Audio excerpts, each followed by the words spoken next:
आणि विशेष म्हणजे ज्याच्या गळ्यात माळ आहे ना बाबा, त्याच्याकडून आम्ही आमच्या दवाखान्यात 1 रुपया सुद्धा फी आकारत नाही. महाराष्ट्रातलं वारकऱ्यांसाठीचं पहिलं मोफत हॉस्पिटल माझ्या बायकोनं उभा केलंय.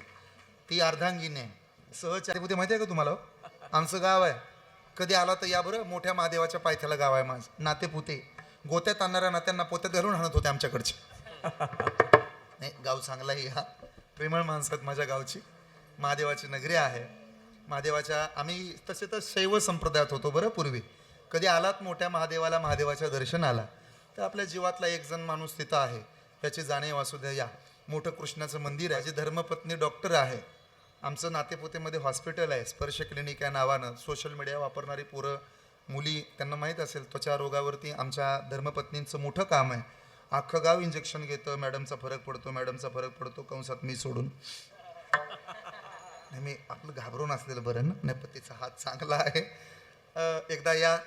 आणि विशेष म्हणजे ज्याच्या गळ्यात माळ आहे ना बाबा, त्याच्याकडून आम्ही आमच्या दवाखान्यात 1 रुपया सुद्धा फी आकारत नाही. महाराष्ट्रातलं वारकऱ्यांसाठीचं पहिलं मोफत हॉस्पिटल माझ्या बायकोनं उभा केलंय. ती अर्धांगिनी आहे, सहचारीने आहे, मोठी ताकद आहे. माझ्यापेक्षा तिची सेवा चांगली आहे.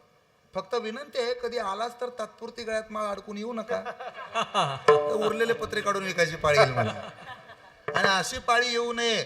आपल्याबरोबर सगळ्याचं चांगलं व्हावं, ही भूमिका जगद्गुरु तुकोबारायांची होती.